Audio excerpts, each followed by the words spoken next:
苏小姐，您确定要预约催眠疗程吗？该疗程一旦开始就无法终止，且后果由您自己承担。负责人再次确定了资料上的所有信息。资料上已婚、养育一子的信息让负责人有些拿捏不定。这是要做催眠手术，把自己儿子和丈夫都忘了。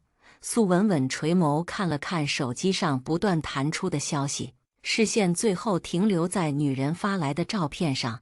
合照里，她的丈夫宋之言眼神温柔而眷恋看着女人，而自己的儿子小西瓜则喜笑颜开地牵着她的手，朝着镜头比耶。苏文文已经记不清这对父子多久没回来过，甚至今天他的生日，还是通过别的女人发来的照片才看见。看着上面的照片，他的手微微颤了颤，眼眶里的泪快要收不住了。苏文文仰着脖子憋回去，最后垂眸与负责人对视。我确定。说完，负责人走完所有的流程，拿出一份资料让他签字。从催眠中心出来，苏文文并没有着急回家。她走进对面的百货大厦，找到了一家金饰店。收戒指吗？苏文文取下食指上的10克拉钻戒，递给店员。店员瞪大了眸子，这10克拉钻戒上戴的是粉钻，一看便是价值不菲。眼前的女人竟然是要把它卖了。小姐，这戒指我们能收，但这是您的吗？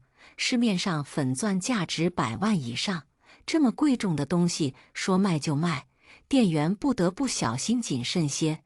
苏文文没有解释，她拿出了戒指的价值评判书，店员看了过后，才从她手里接过戒指。小姐，这可是凯迪拉守护系列的限量款，市面上已经没有了。而且这是您的结婚戒指吧？您要不再考虑考虑？店员小心翼翼地询问着。能买得起粉钻的人，可想而知非富即贵。他可不想惹上不必要的麻烦。苏文文摩挲着戒指，她跟了宋之言10多年，拥有的奢侈品数不胜数。这枚戒指是里面最值钱的，也是最有意义的。戒指内侧还刻有他的名字。苏文文依稀记得他们结婚时的场景：漫天玫瑰花瓣雨，台下宾客云集。宋之言爱她吗？或许从前是爱的。为了能让自己过上好生活，他花了10多年成就了现在。可现在呢？苏文文不确定了，因为她的白月光回来了，还光明正大地出现在自己面前。苏文文苦笑了一下，摇了摇头，不用考虑了。戒指鉴定很快就出来了，这戒指平时很小心翼翼地保护着，所以还算是完好无损，只比买回来时贬值了一点点。收到店里的转账，他又从口袋里掏出一只翡翠镯子递过去。这个也麻烦你看看吧。店员接过镯子，很快发现了不对劲，刚想告诉苏文文这镯子是假的时候，就被一个男人开口打断了。老婆，来人正是宋之言，你怎么在这里？苏文文不慌不忙道，这镯子不小心沾了点东西，我看看他们能不能给我清理好。男人视线落到镯子上的时候，猛地瞪大了眼，他一把夺过镯子，像是害怕店员说些什么。脏了就不要了。店员解释，先生，这个镯子它克数不对，应该是个假的。宋之言就像是被踩了尾巴的狼，立马反驳，你胡说八道什么？就你这么个小店能检查出来吗？这是拍卖品，不懂就别出来丢人。老婆，我们走。说完，他急匆匆的就要拉着苏文文转身离开。宋之言带着他一路到了车库，指责了一路，说他不该把镯子取下来给别人看。为什么不能给别人看呢？因为镯子是假的，真的在她白月光林小雪手腕上。苏文文觉得自己挺可笑的。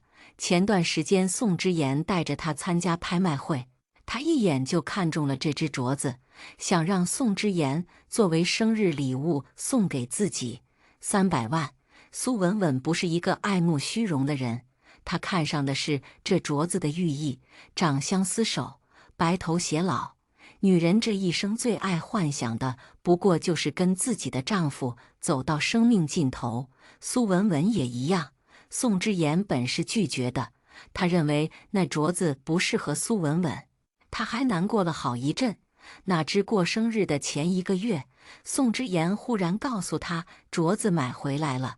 苏文文高兴得要命，但镯子到了手上，他就发现了不对劲。300万的东西拿到手上，怎么会轻飘飘的呢？苏文文不是傻子，他也问了宋之言，他却说镯子设计就是如此，说他肯定是没戴过这么贵重的东西，所以才觉得有差异感。苏文文也觉得或许是自己想多了，宋之言怎么会买假的送给自己？直到1周前，林小雪回国，苏文文在她手腕处看到了那只一模一样的镯子，她才明白，原谅宋之言要长相厮守的人，并不是自己，而是林小雪。苏文文内心冷笑，她还真是沾了林小雪的光。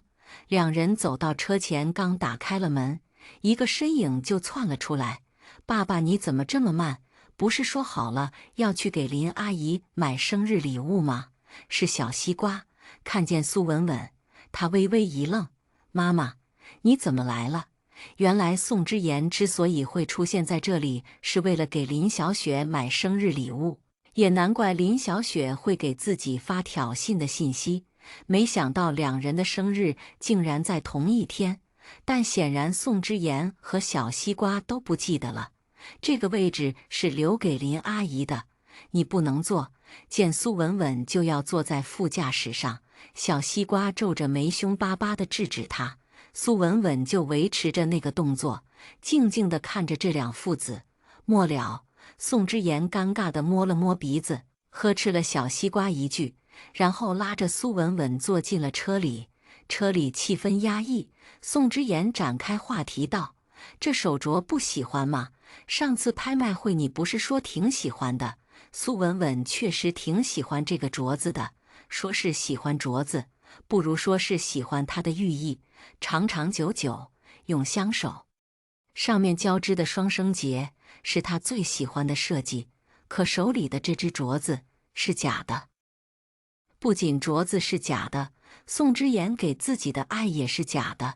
真正的镯子在林小雪手上。苏文文忽然来了兴致，她认真地看着宋之言：“阿言，这镯子你确定是真的吗？”“当然是真的。”小西瓜抢先说道。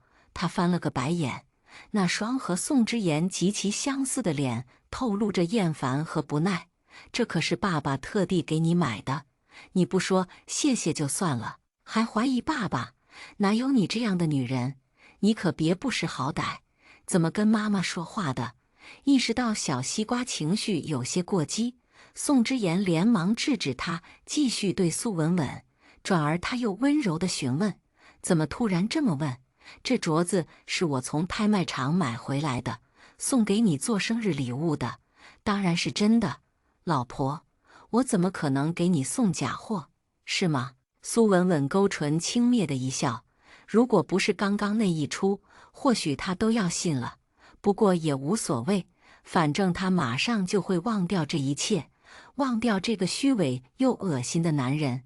见苏文文这副样子，宋之言有些心虚，他小心翼翼地问：“老婆，是不是我最近太忙了，你不高兴了？”“宋之言，你记不记得你答应过我什么？”苏文文和宋之言是同一个大学的同学，当时她是校花，备受男人追捧。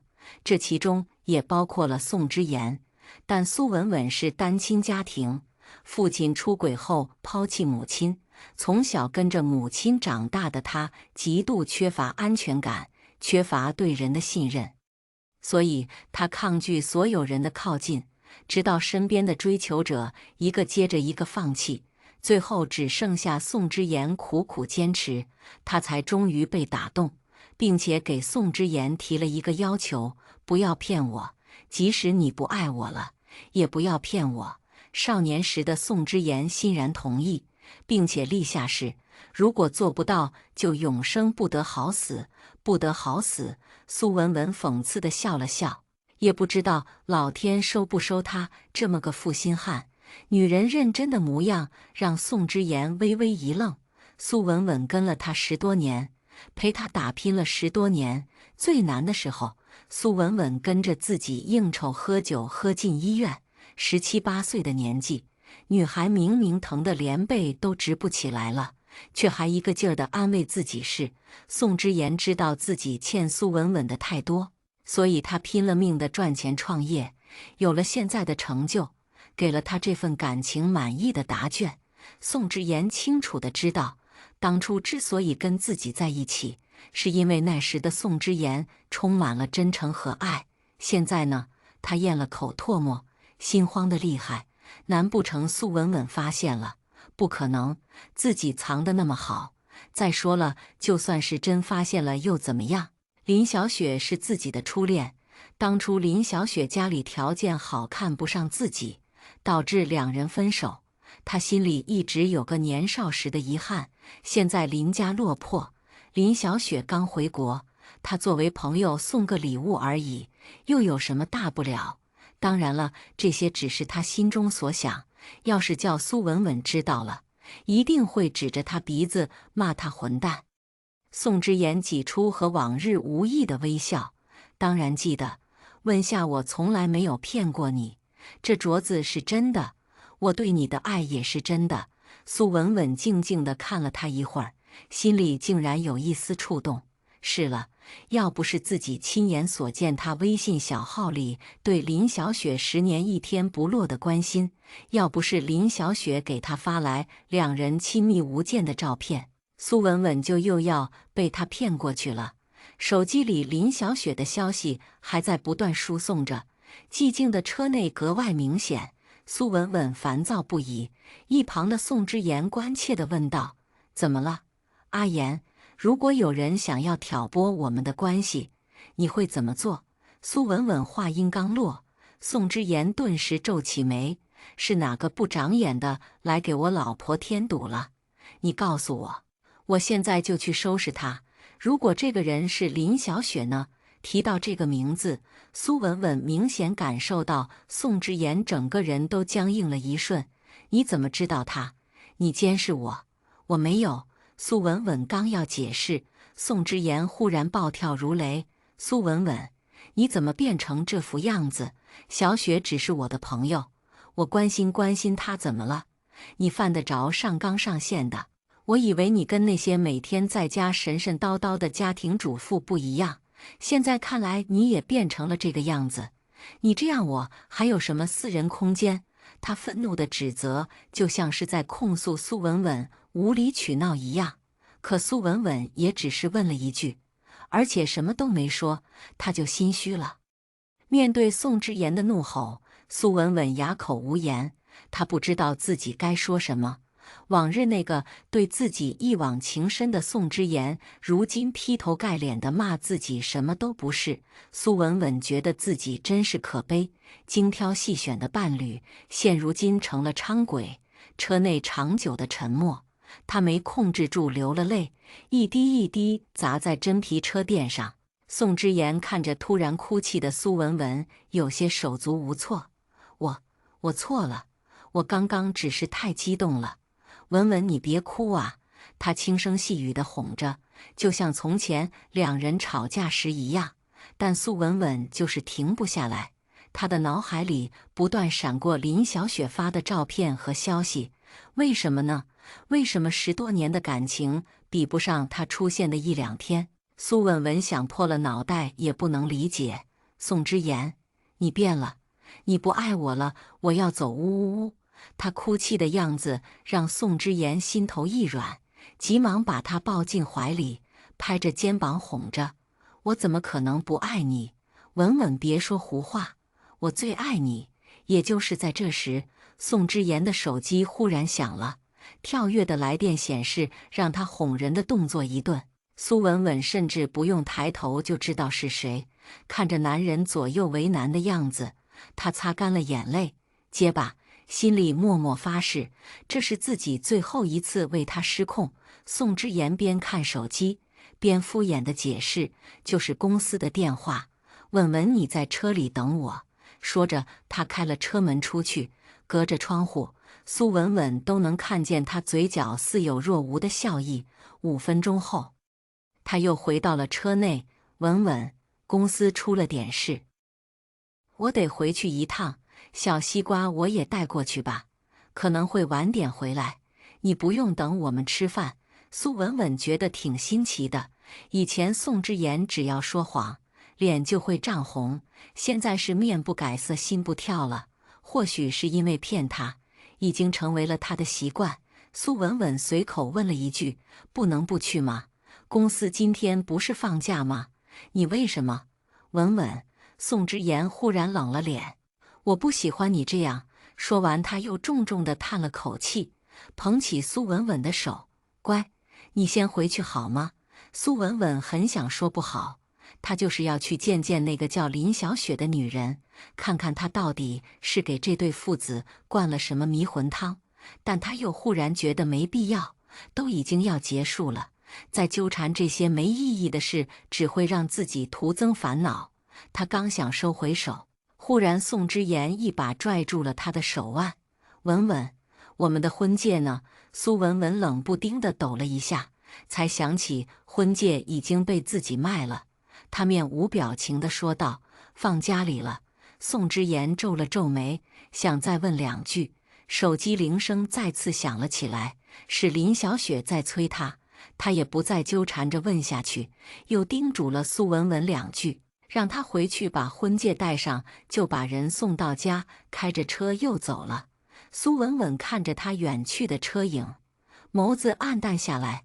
宋之言带着小西瓜彻夜未归，苏文文没心思关注他去做了什么。他独自一个人慢慢悠悠地把整个房子里属于自己的东西整理出来，然后联系了之前加上的中介，找了个离这比较远的小镇，买了套公寓，把东西一点点搬过去。怕被宋之言发现，苏文文还留下了一部分，毕竟跟了他这么多年，多多少少2人之间还是有感情的。之前在一起的时候，宋之言控制欲就很强，他害怕要是宋之言得知自己要离开，会突然回心转意纠缠自己。想一想都觉得细思极恐。其实宋之言还不是让自己最难过的，最让苏文文觉得心灰意冷的是自己怀胎10月生下来的儿子，这是他和宋之言唯一的孩子。当初怀他的时候，正处于宋之言事业上升期，苏文文跟着他到处应酬，忽然有天吐得厉害，查出来怀孕2个月。医生说，由于苏文文体质较弱，又经常酗酒的原因，孩子可能会早产。宋之言听后心疼不已，说要不然就不要了。是苏文文坚持要生下来。后来果真如医生所说，小西瓜早产，生下来后一直体弱多病。为了更方便照顾他，苏文文退居幕后，成了全职妈妈，在网上到处找方法给他调养身体，把他捧在手心，护着他长大。可谁知宋之言只是把他带出去见了林小雪1次，他就变了，厌恶苏文文的管束，对他冷嘲热讽，恶语相向。苏文文一次又一次地劝说自己，这是自己的儿子，总归是要让着点。但他的忍让没有换来这对父子的回心转意，反而是变本加厉。苏文文越想越觉得失望，自己真是失败透了。丈夫出轨，儿子不爱，这样的家待下去还有什么意思？苏文文又打了个电话，跟律师商议好了离婚协议书，小西瓜就归宋之言吧。他吩咐好律师，等催眠手术做完，离婚协议就会送到宋之言手中。做完这一切，苏文文才安安心心地睡了一觉。连续几天宋之言都挺忙的，小西瓜天天跟着他。听说林小雪创业，宋之言在带着他找人脉，苏文文不得不佩服。宋之言还真是个大好人，不过这一家三口的事倒是跟自己没什么关系了。临近第一次催眠治疗，医师告诉他要多和要忘记的人待在一起，看看从前一起走过的地方，经历从前经历过的事，这样有助于催眠治疗。苏文文给宋之言打了好几个电话，对方才接通。或许是觉得最近确实疏忽了苏文文，宋之言答应他周末陪着一起去逛逛，但临时又被大学同学叫去参加同学聚会。苏文文想了想，这样也算是应了医生的话吧。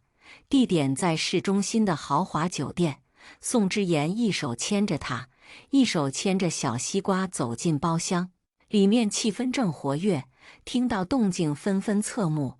宋总、宋夫人来了，几个相识的朋友站起来打招呼。宋之言是大学成功人士代表，所以大家都很希望能趁着这个机会跟他套套近乎。苏文文这才发现有一道锐利的目光看着自己，偏头一看，竟然是林小雪。她今天一身白裙，整个人显得知性又大方。而在他身边坐着的是宋之言大学舍友。旁边的人见苏文文好奇，小声给他介绍：“这是人家女朋友，好看吧？别说，这么看你们长得还有些像。”何止是像，苏文文曾在宋之言手机上见过林小雪的照片，女人跟自己有同样的丹凤眼，尤其是眼角的痣都一模一样。难怪当时宋之言会雷打不动地追自己2年，原来是因为这张脸。苏文文没说话，眼睛扫视了亲密坐在一起的两人。林小雪怎么会和宋之言的舍友在一起？忽然站在他身侧的宋之言冷不丁地开口道：“你怎么会在这？你能来，我不能来。”林小雪撇撇嘴，翻了个白眼。然后又温柔地凑到旁边的男人跟前，要他喂自己吃东西。苏文文明显感受到宋之言逐渐愤怒的情绪，下一瞬，男人上前拽住了林小雪，不由分说地出了包厢。包厢里陷入诡异的安静，所有人的目光都停留在苏文文身上，看好戏的，同情的。苏文文脸色有些难看，她咬了咬唇。我出去看看。走出包厢，正好看见宋之言失魂落魄站在门口，见苏文文出来，像是见到了救星。文文，你快去厕所看看小雪怎么样了。他丝毫没有发现这个要求有多么不妥。苏文文看了他一眼，沉默地走进厕所。里面的林小雪并没有宋之言所担心的那样哭得梨花带雨，反而很是悠闲地补着口红。见林小雪进来，她冷笑道：“怎么，宋夫人沦落到当工具人了？”苏文文没有说话，她不知道刚刚两人发生了什么事，但于她而言，只是不想把事情闹大，让大伙看笑话。不就是林小雪吃醋勾搭上了宋之言的舍友，宋之言又吃醋带走了她吗？林小雪的把戏无非是想让宋之言远离自己罢了。苏文文面无表情：“你玩够了吗？玩够了就出去吧，他在等你。”林小雪有些不可思议：“你不生气，他在为了我吃醋？生气，生再多气有什么用呢？不属于自己的，终究不属于自己。我知道了，你在装清高是吧？以为这样他就会回心转意了。你做梦！”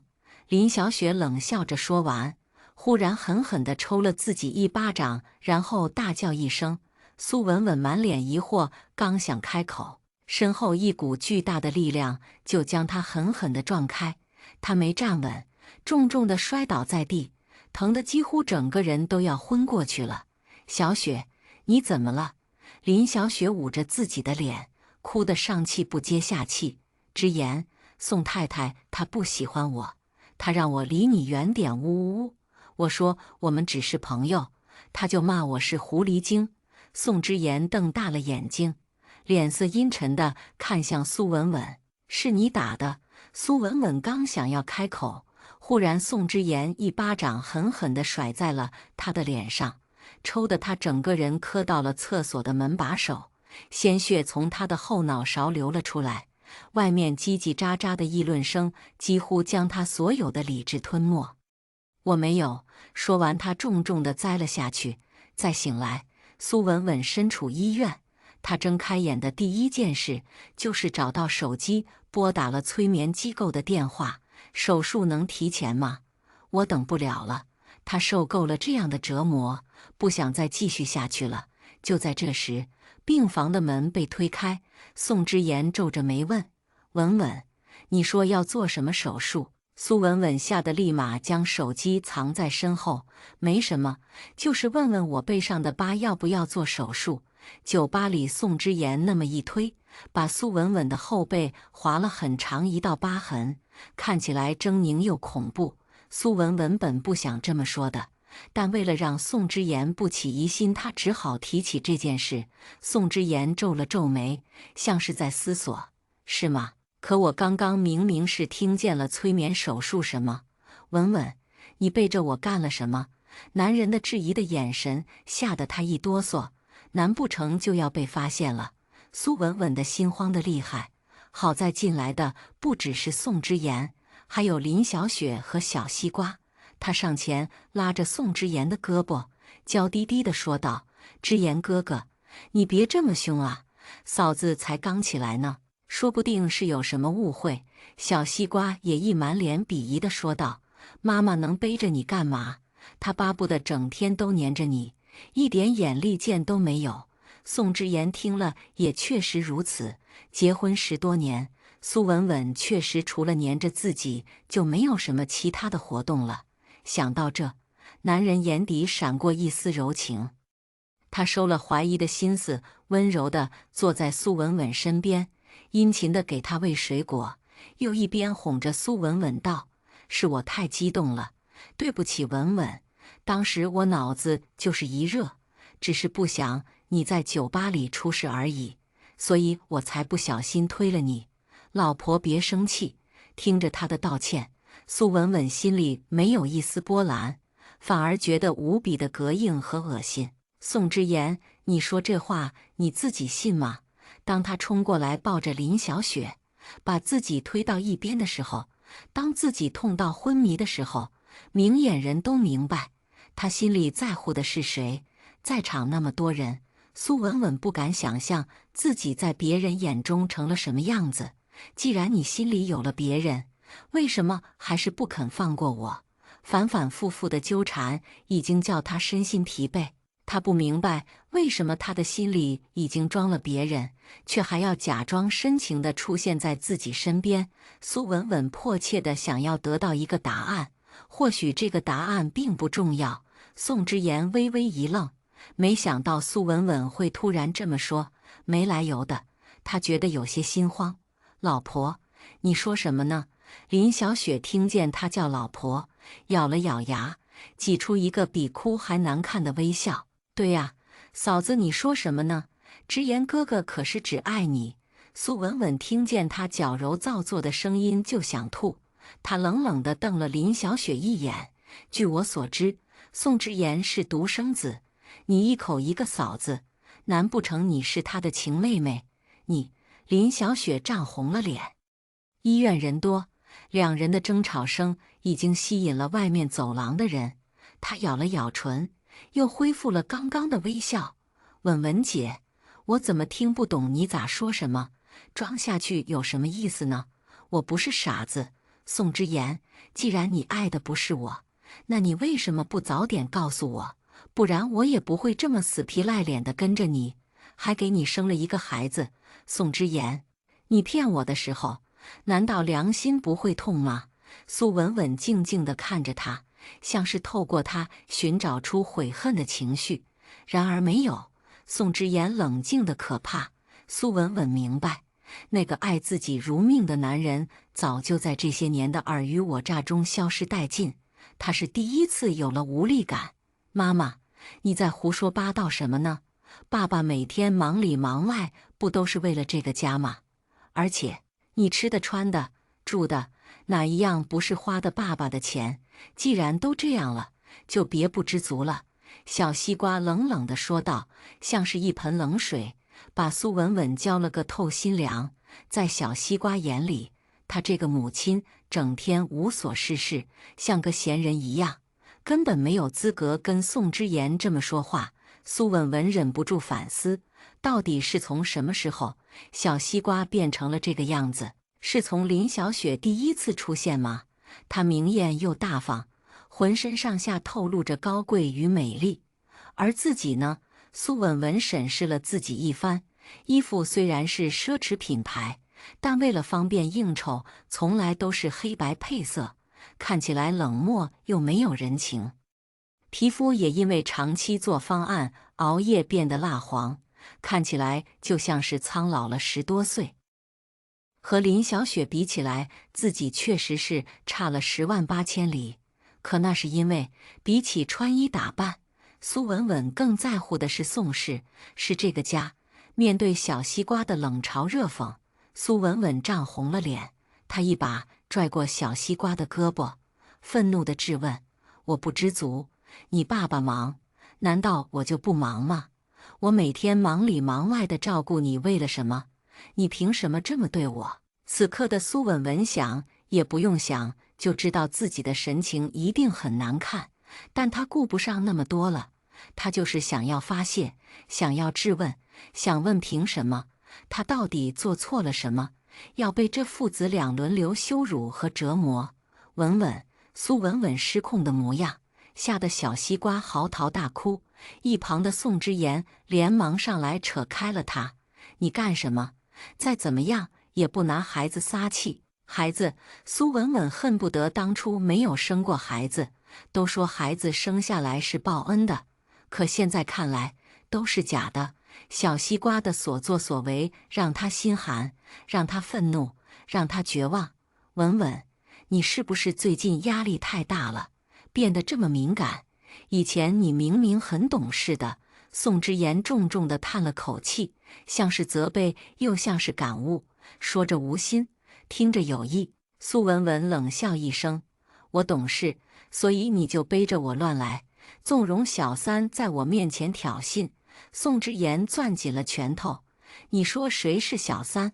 苏文文看向躲在他身后洋洋得意的女人，这里除了林小雪，还能有谁是小三？他。清脆的巴掌声落在耳边，苏文文捂着通红的脸，不可置信地看着宋之言。这已经是第2次宋之言为了林小雪动手了。而宋之言呢，看着苏文文望着自己的眼神，咽了口唾沫，尝试着给自己找理由找借口：“文文，你别怪我，谁让你说话这么难听？你骂小雪，她该有多难过？而且再说了，我跟她本来就只是朋友关系，你因为吃醋而造谣是？滚！”一个字，苏文文几乎是用尽了全身的力气。文文我，滚！我让你滚！苏文文拽起旁边的枕头，狠狠地丢了过去。你好好休息，过2天我再来接你。说完，宋之言带着林小雪和小西瓜逃也似的离开，留下苏文文一个人在病房里泣不成声。接下来，苏文文住院的2天，宋之言果真是没有再来。朋友圈里，他和林小雪的身影频繁出现在一起，不少共同好友嗅到了八卦的味道，纷纷在下面评论，有的甚至是私聊苏文文询问情况。苏文文一个没回，刚想放下手机，电话铃声就忽然响了，是宋之言的母亲。苏文文盯着看了一会，虽然宋之言对自己不上心，但宋母对自己确实1等1的好。还记得宋之言第1次带自己回家的时候，他穿了一双破了洞的裤子，宋母一看，眼眶立马红了，拉着苏文文就去商场买了一条最新款的裤子，还给他买了好多好多的衣服。对于宋母，苏文文是由衷的感激的，至少在他身上，苏文文体会到了什么叫做母爱。接了电话，宋母焦急的声音就传了过来：“那朋友圈里的事怎么回事？小妍她真的出轨了？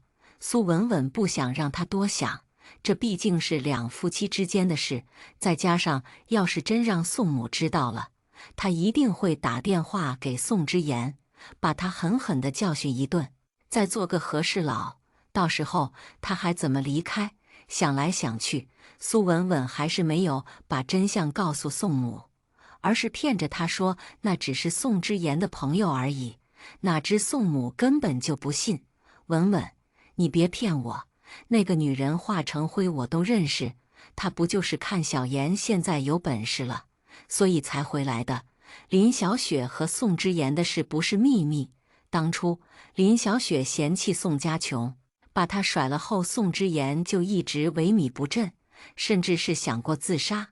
宋母对于这个女人是深恶痛绝的，所以当宋之言朋友圈出现她的时候，几乎是一眼他就认了出来。宋母表明了他的态度，随后就挂了电话。没多久，宋之言就来接苏文文出院了。苏文文本以为他还会找自己麻烦，哪知他就像是变了一个人一样，不仅带他去吃了自己一直想吃的大餐，一路上对自己关爱备至，又是地摊子，又是喂水喝。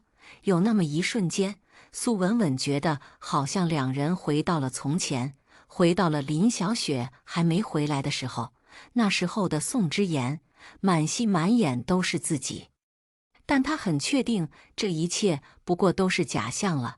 果不其然，苏文文刚到家，就看见林小雪坐在沙发上，小西瓜正在喂她吃葡萄，像是知道苏文文要问什么。宋之言抢先开口：“小雪一个人在这边不太安全，所以我就把她接过来了，没有任何的提前商量和通知，小三就这么找上了门。”苏文文只觉得自己脸上火辣辣的，耻辱和愤怒在她身体里蔓延，不知不觉中，她的眼里已经是蓄满了泪水。宋之言，这是我们的家。他知道自己现在不该哭，但他忍不住。这是他们充满美好回忆的源泉。现在宋之言连最后一片净土也要毁了。沙发上的林小雪见状，也跟着委屈巴巴道：“文文姐，之言哥只是怕我一个人在外面出意外，你别多想。”宋之言一向不是个心地善良的人，尤其是他创业成功后，杀伐果决，根本不把任何人放在眼里。而现在他为了林小雪，都把人带到家里来了。即使苏文文早就知道他已经变了心，但还是忍不住觉得心寒。小雪就在家里住2天，你要是不高兴，我把她安排在最当头的房间，你们俩不见面就好了，好吗？宋之言在他耳边低声商量，说是商量，其实根本没给苏文文拒绝的机会。苏文文冷冷地看了他一眼：“你心里既然已经有了打算，还来假模假样跟我商量什么？让他住着吧，反正再过2天，他就不用待在这个让人窒息的地方了。”宋之言见他让步，很是高兴：“文文，我就知道你最懂事了，我现在就去安排。”砰！苏文文已经关上了房门。自从林小雪住进家里，确实安分了许多。有时候还起大早做早餐，还给苏文文也准备一份。当然了，苏文文不可能吃，她怕林小雪在里面下毒。在家里，苏文文就把她当作是空气一样，尽可能的减少和她见面的机会，免得两人吵架，让她心烦。这其中不免发生些意外。宋之言发现家里属于苏文文的东西越来越少了，差点起了疑心。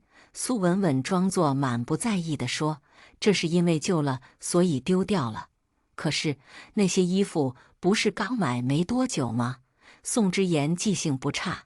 林小雪趁机找补：“文文姐真幸福，有之言哥宠着，想买什么就买什么，不像我。”剩下的苏文文懒得再听了，无非是装可怜，博得宋之言的同情。离催眠手术的时间越来越近了，苏文文收拾好了东西，准备去催眠中心登记。谁知半路上接到了小西瓜班主任的电话，说是小西瓜在学校里跟同学打架了，让他赶紧来学校一趟。苏文文只好又调转车头去了学校。等到他赶到时，林小雪也来了。小西瓜正和几个小男孩纠缠在一起，拳打脚踢。你妈妈就是丑八怪，老太婆就是，老太婆的儿子你也丑你也丑。小西瓜哭红着眼，我没有，我没有，饶是。苏文文再怎么心狠，看见自己儿子被人欺负，他也有些触动。于是他连忙走上前，想把人拉开。谁知小西瓜看见他，狠狠地推了他一把：“你走开！你不是我妈妈，你不是我妈妈！”苏文文被推得踉跄好几步，差点摔倒。一旁的林小雪扑哧笑了一声，然后走过去，亲昵地揽住了小西瓜的脖子。看见小西瓜扑进林小雪怀里的那一刻，苏文文彻底清醒了。她从学校里又回了家，被这么一闹，错过了催眠手术的时间，又得往后调2天。她刚到家，宋之言就冲上前拽住了她的胳膊：“小西瓜呢？你怎么没把人带回来？关我什么事？”苏文文冷漠的回答，让宋之言很是气愤：“那是你儿子。”苏文文冷笑：“是吗？可是我儿子管别人叫妈呢。”说完，他转身上了楼。晚上，宋之言打听了事情的来龙去脉，知道小西瓜说的话了以后，心虚不已。这孩子之所以变成这样，宋之言有很大一部分责任。说来，他还有些心虚。宋之言上楼开了门，正看见苏文文闭着眼浅眠，生气了。他凑到苏文文身后，亲密地揽住了女人的腰身。苏文文被他这副样子吓得浑身发冷。他们已经很久没有这么亲密地接触过了，但男人并没有意识到不妥，反而凑得更近了。我知道你介意小雪住在这，但这不是没有办法吗？你放心，过2天我肯定让她走。老婆，别生气了。说着，他就要亲苏文文。就在这时，房门被推开，林小雪穿着一身清凉的睡衣出现在2人面前。之言哥，外面打雷了，我有点怕，你能来陪陪我吗？苏文文再也忍不住，冲到林小雪面前，狠狠地给了她一巴掌，气氛像是要窒息一般的凝固。林小雪的眼眶里很快被泪水淹没。文文姐，我知道你讨厌我，你要是不喜欢我，我走就好了，没必要这么侮辱我。苏文文冷笑：“好啊，那你现在就滚！”她话音刚落，林小雪立马转身哭哭啼啼地跑下楼去。宋之言瞪大了眼睛，一把将苏文文推开：“你疯了！小雪要是出什么意外，你给我等着！”小西瓜也跑出来，狠狠地推了他一把。苏文文撞到在衣柜上，后背的伤口又再次被扯开。看着3人离开的背影，苏文文用尽最后一丝力气叫了救护车。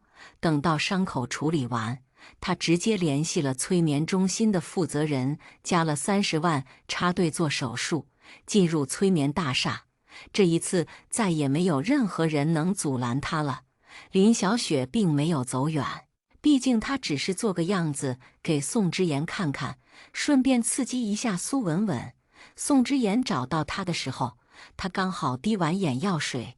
之言哥，都怪我惹文文姐生气了，你们出来找我，她不会生气吧？他楚楚可怜的样子确实叫宋之言心疼不已。其实他之所以会允许林小雪出现在自己身边，不过是因为2人从前的结局并不美好。那时候他们相爱，却没能走到最后，初恋的滋味虚无缥缈。宋之言还爱着林小雪吗？就连他自己都不知道，但他只明白，林小雪出现的时候，自己就情不自禁地跟随她。至于苏文文，他们已经结婚了，有婚姻做牵绊，苏文文不会怎么样。这么想着，宋之言更加心安理得地对林小雪说道：“没事，他就是摔了一跤而已，自己会爬起来的。宋之言又想到自己离开时，苏文文看自己的眼神，哀伤、恳求。怀孕5个月，摔一跤应该没事吧？也都怪我，早知道我就不回来了。当初要不是家里出了事，我就不会跟你分开。是我恬不知耻的回来找你。林小雪知道他这是动摇了，于是立马开始哭哭啼啼的唱苦情戏。宋之言立马从愧疚中缓过神来，大不了回去了，好好跟苏文文道个歉。他那么懂事，这种事应该不会放在心上。宋之言给林小雪在外面买了套房子，市中心，价值100多万。林小雪一个劲儿地感谢他，这种方法对于宋之言很受用。他喜欢万众瞩目的感觉，喜欢林小雪围在他身边，充满崇拜的眼神，这跟他之前高高在上的模样判若两人。宋之言带着小西瓜连续在这待了1个星期。林小雪很懂事，给他们做饭，跟他们一起看电影。一旦宋之言提出要走了，林小雪就会卖惨装可怜。这种把戏让宋之言沉迷其中，直到他忘记苏瑶瑶的第8天，手机铃声响起，是宋之言的兄弟刘乐打的电话。之言哥，之前不是说要陪嫂子去扫墓的吗？怎么这么久都没动静？宋之言这才想起，今天是苏文文母亲的忌日，往年这个时候，一家子都会去苏文文老家扫墓。他猛地推开林小雪，林小雪被猝不及防地推倒在地上。之言哥怎么了？宋之言没回答，而是拿着手机给苏文文打电话，一遍一遍无人接听。不知为何，他右眼跳得厉害。他给苏文文发了很多消息，却跳出了红色的感叹号。苏文文把他删了。宋之言心脏都快停了，他拉着小西瓜慌忙地下了楼，直奔家里。但已经晚了，家里已经人去楼空，空荡荡的别墅里没有一丝属于苏文文的痕迹。宋之言翻遍了每个角落，他们的情侣牙刷不见了，那些包包也不见了，只有桌面上静悄悄躺着的那只翡翠镯子，在灯光的照射下，劣质的波纹若隐若现。小西瓜拉了拉他的手吗？爸爸妈妈去哪了？去哪了？宋之言也不知道，他的大脑一片空白，眼睛愣愣地看着手机上红彤彤的一片。苏文文把他拉黑了，一点前兆都没有。不，或许是有前兆的，是因为他带林小雪回家，又或者是因为他为了林小雪抛下他，所以他这是吃醋了，故意跟自己赌气吗？思来想去，宋之言觉得只有这一个可能。他是在等自己去找他，去低头。苏文文的脾气一向很好，怎么会突然变成这样？宋之言头疼得厉害，他摩挲着那只镯子，心里闪过一丝异样。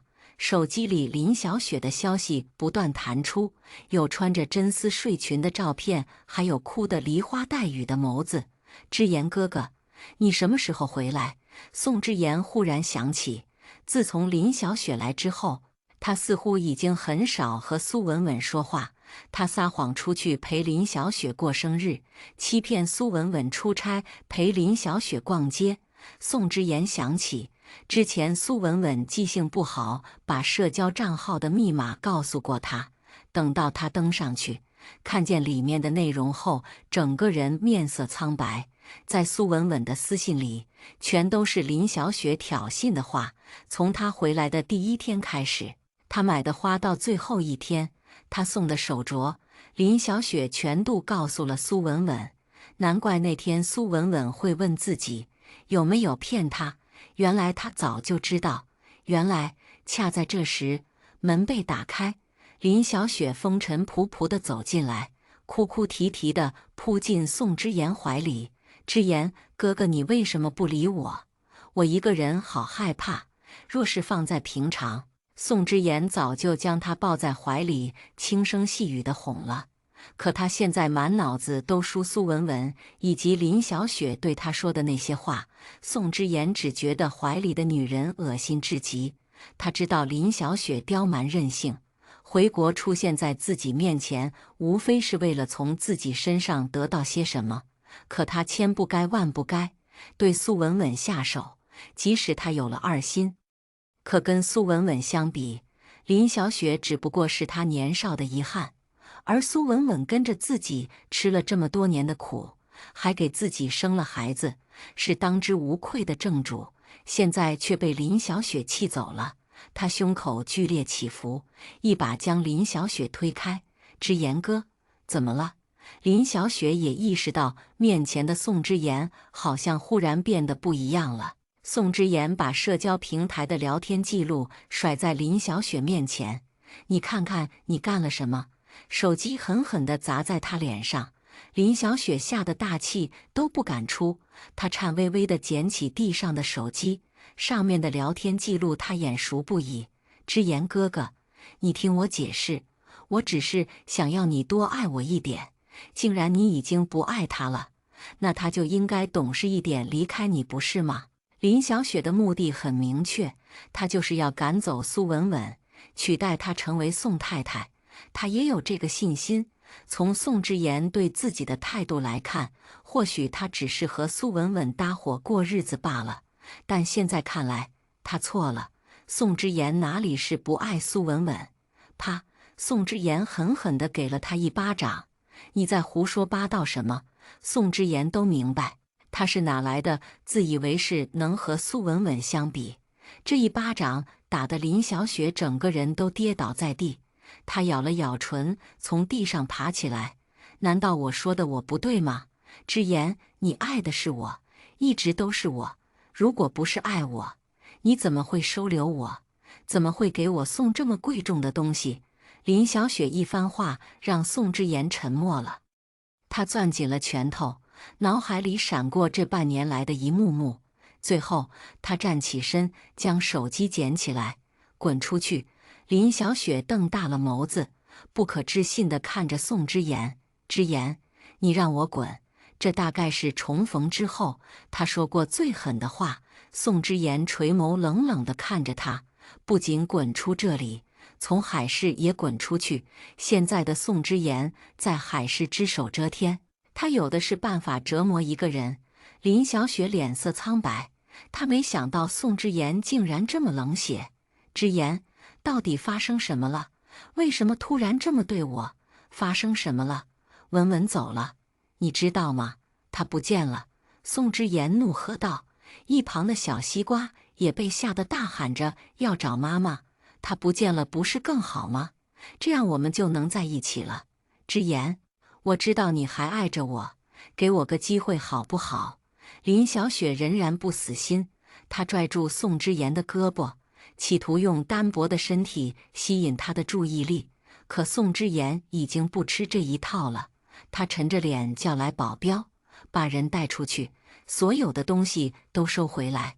还有，宋之言的视线落在他手腕处的镯子上，把这个还给我。林小雪一惊，连忙护着手腕。不，这是你送给我的，几百万的东西，他怎么会还回去？如果不是你挑衅文文，他又怎么会跟我闹脾气离家出走？林小雪，要怪就怪你自作聪明，擅作主张。宋之言狠狠地扣住了他的下巴，疼得林小雪掉了眼泪。她呼吸急促，眼前的男人已经疯了。等到宋之言松了手，他才劫后余生地摘下镯子，立马跑了出去。别墅里重新归于平静。宋之言拨通了助理的电话，半个小时后，助理赶来查了查监控的记录。宋之言看着监控里的画面，脸色阴沉，带我去这个医院。而另一边，远在室的苏文文刚从公司里出来，她打扮精致漂亮，走路带着自信和优雅，引来旁边人频频侧目。新来的经理好漂亮啊！就是信不信一会儿组里又会有男人给她买花了？苏文文绕过众人看戏的目光，走到自己的办公室，办公桌上一束白玫瑰格外显眼。这小石，他现在的名字叫做林小石，是五强公司的执行组长，但实际上他也来这里半个月。从前的事，他很多都不记得了，只记得自己好像是结了婚，丈夫出了轨，然后他们离婚了，自己到了的事，大致是这样。他只记得前面的，后面的是最好的朋友周雨燕告诉自己的。而周雨燕正是这家公司的董事长，也不知道自己从前是走了什么狗屎运，竟然和董事长是朋友。回过神，苏文文刚要看一眼桌上的玫瑰花，忽然这时候有人敲了门：“苏组长，总裁找你。”苏文文乘上专座电梯上到总裁层，走进去正好看见周雨燕在包一个毛绒玩偶。见他进来，立马停下手上的动作。“你来了。”苏文文在他面前站定，就见男人从西装口袋里拿出了一个礼盒，礼盒打开，里面赫然是一只雕刻精致的玉镯。“知道你喜欢，昨天拍卖会特地带回来的特拉迪新款。”苏文文一直觉得，作为朋友，周雨燕实在是对自己好太多。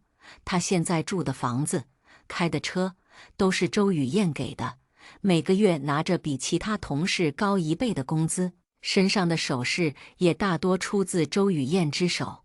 苏文文有些不好意思地红了脸。这些天里，公司上下都在传周雨燕喜欢自己，否则一个男人怎么会对一个异性朋友这么好？苏文文心里是有些坎坷的。毕竟自己是离过婚的人，周雨燕有钱又长得帅，怎么可能看上自己？这么想着，苏文文松了口气。这礼物太贵重了，我不能要。她话音刚落，手腕处忽然传来一片冰凉，镯子戴到了她的手腕上，水光流转，很是好看。周雨燕皱了皱眉：“再贵重的我都送得起，小石，你跟我客气什么？”可是他什么都回报不了。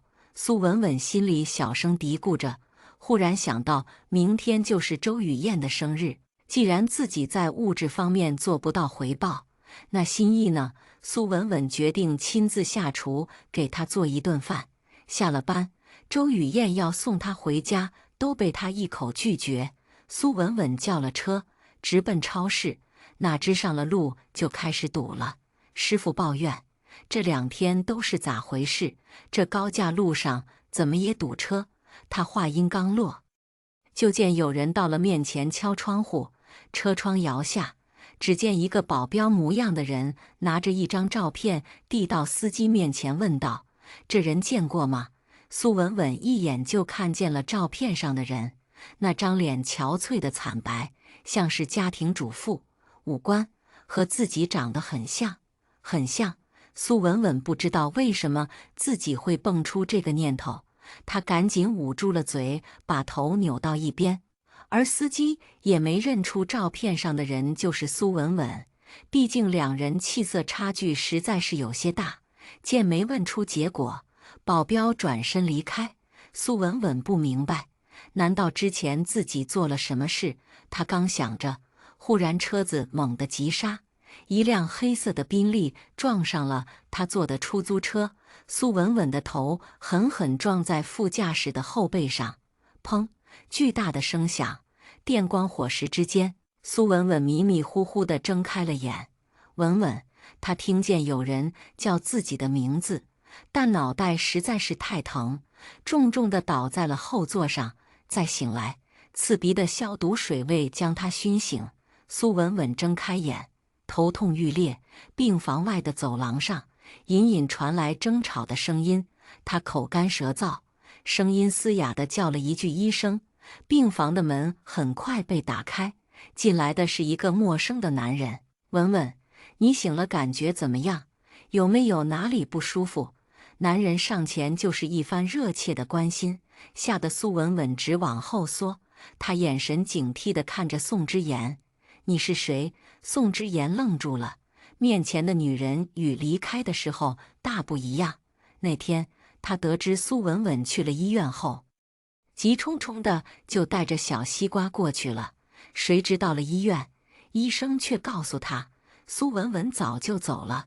他又费了好大心思，查到了苏文文的地址，循着踪迹找到 A 市，好几天了，都还是没有女人的音讯。他想报警，却又觉得没有必要。按照苏文文的性子，顶多是生气了，跟自己耍性子，不得已他只能在高架路上、人流最多的地方到处发失踪照片。这大海捞针，说不定苏文文就在暗处看着，等到他为此感动，就会出现了。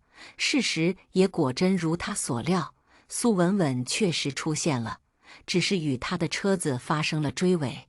最重要的是，苏文文醒来后不认识自己了。宋之言内心升起一团无名火，自己操心了这么多天，他反倒是过得滋润，现在还装模作样的来骗子说不认识。他冷笑一声：“苏文文，你闹够了没有？”苏文文总觉得这名字很熟悉，但一时间却想不起来，皱着眉道：“我不认识你所谓的什么苏文文，你找错人了。”宋之言被他这副样子气得不轻。要说生气，这将近半个月自己到处找他，难道还不够吗？现在他好不容易找到人，还要甩脸色给自己看。行了，我知道你是不高兴，所以才离家出走的。我已经把林小雪赶走了，以后我也不会再跟她见面，所以别闹了行吗？小西瓜也跑过来，不满地说道：“妈妈太过分了，怎么能丢下我们自己离开？坏妈妈！”他一边说着，一边捶打着苏文文的肩膀。苏文文最讨厌的就是小孩子，更别说莫名其妙被打。他一把推开了小西瓜：“谁是你妈？别乱认！还有，我不认识你们，麻烦你们现在马上出去！”宋之言蹙眉，苏文文向来在乎这个儿子，怎么会突然对小西瓜这个态度？正当他要开口的时候，病房的门再度被打开，周雨燕来了。他焦急万分地走到苏文文跟前，捧起她的手，急切地问道：“伤到哪了？怎么突然出了车祸？我不是说了以后出门我带着你吗？你知不知道我都要吓死了？”男人关心心切，丝毫没有注意到病房里还有其他人在。苏文文被他捧着脸，左左右右、仔仔细细看了个遍，有些好意思地红了脸。“我没事，确实是没事。”他坐在后座，只是被蹭破了一点皮，就是不知道那司机怎么样了。他刚这么想，下一瞬，周雨燕就温柔地摸了摸他的头发：“别担心，现场的事我已经让助理去处理了，司机没事。”两人亲密的样子看得宋之言浑身颤抖。什么意思？面前的这个男人是谁？凭什么对苏文文动手动脚？他越想，心跳得越快，冲上去狠狠地把周雨燕拽开，然后对着苏文文质问道：“他是谁？苏文文，我这么辛辛苦苦找你，你就是这么对我的？”一番质问，苏文文有些莫名其妙：“你为什么还在这里？我都说了我不认识你，你找错人了，你还装？你的食指上还有我们的结婚。”宋之言的话还没说完，就看见苏文文的手背上哪里还有他们的结婚戒指，空荡荡的，白皙红润。戒指呢？苏文文皱眉：“什么戒指？我听不懂你在说什么。”宋之言拽着他的手很用力，疼得苏文文倒吸了一口凉气。他想挣脱，却发现男人越抓越紧。“你干什么？没看见弄疼他了吗？”周雨燕皱眉把宋之言推开。宋之言也挺高的，但站在周雨燕面前却是略逊一筹。他正处于爆发的边缘，被周雨燕这么一推，火气顿时冲到了天灵盖。“你算什么东西？我在跟我老婆说话。”“老婆？谁是你老婆？”“她是我女朋友。”周雨燕居高临下地看着他，眼神中带着警告和愤怒。